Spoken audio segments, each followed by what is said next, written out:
ओम शांति। आज का महावाक्य है 22/7/2025। बाबा ने कहा, मीठे बच्चे, तुम्हारी पढ़ाई का फाउंडेशन है प्योरिटी। प्योरिटी है तब योग का जौहर भर सकेगा। अगर पवित्रता है तो योग का जौहर भर सकेगा। योग का जौहर है तो वाणी में शक्ति होगी। जब योग है तो वाणी में शक्ति होगी। प्रश्न है, तुम बच्चों को अभी कौन सा प्रयत्न पूरा करना है? तुम बच्चों को कौन सा प्रयत्न पूरा करना है?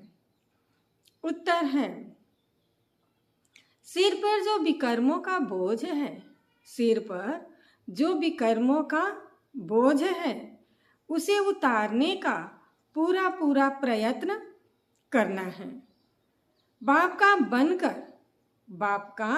बनकर कोई भी कर्म किया तो बहुत जोर से गिर पड़ेंगे। बीके की अगर निंदा कराई, कोई तकलीफ दी तो बहुत पाप हो जाएगा। फिर ज्ञान सुनने सुनाने से कोई फायदा नहीं है। जब डिसर्विस ही किया तो ज्ञान सुनने से और नहीं सुनने से कोई फायदा नहीं है।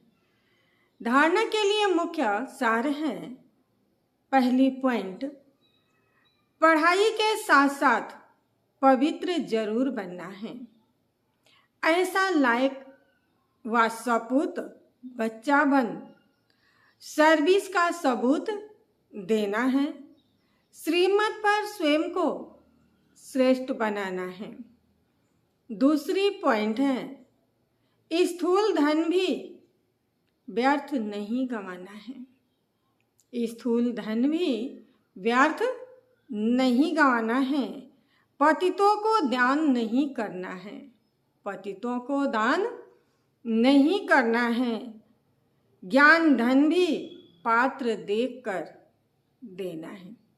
जो ज्ञान का धन भी मिला है उसे पात्र देखकर देना है। वरदान में बाबा ने कहा, पुराने संस्कारों का अग्नि संस्कार करने वाले सच्चे मर्जीवा भव। जैसे मरने के बाद शरीर का संस्कार करते हैं तो नाम रूप समाप्त हो जाता है, ऐसे आप बच्चे जब मर्जीवा बनते हो तो शरीर भल वही है, लेकिन पुरानी संस्कारों, स्मृतियों व स्वभावों का संस्कार कर देते हो। संस्कार किया हुआ मनुष्य फिर से सामने आए तो उसको भूत कहा जाता है। ऐसे यहाँ भी यदि कोई संस्कार किए हुए संस्कार जागृत होते हैं, संस्कार किए हुए संस्कार जागृत होते हैं, तो यह भी माया के भूत हैं। इन भूतों को भगाओ, इन भूतों को भगाओ।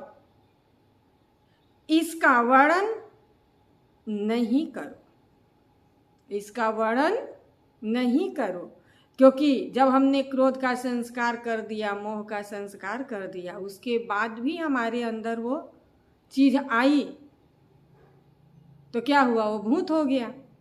इसलिए उसका भी हमें संस्कार कर देना है, उसे साथ नहीं रखना है।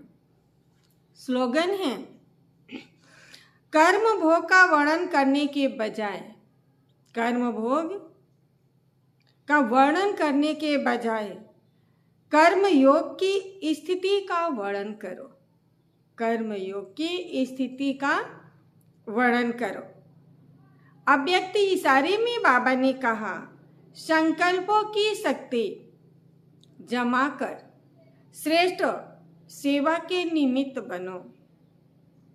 जैसे राजा स्वयं कोई कार्य नहीं करता है, राजा क्या होता है, वो स्वयं कोई कार्य नहीं करता है, कराता है। करने वाले राजकारोबारी अलग होते हैं। अगर राज्य कारोबारी ठीक नहीं है तो राज्य डगमग हो जाता है। अगर करने वाले ठीक नहीं हैं तो डगमग राज्य हो जाता है। ऐसे आत्मा भी करावनहार है।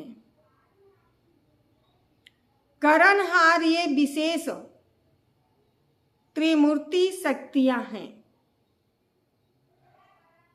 मन बुद्धि संस्कार। पहले इनके ऊपर रूलिंग पावर हो तो यह साकार कर्म इंद्रियां स्वतः सही रास्ते पर चलेंगी। अगर इसमें रूलिंग पावर नहीं होगा तो ये सही रास्ते पर नहीं चलेंगी। ओम शांति।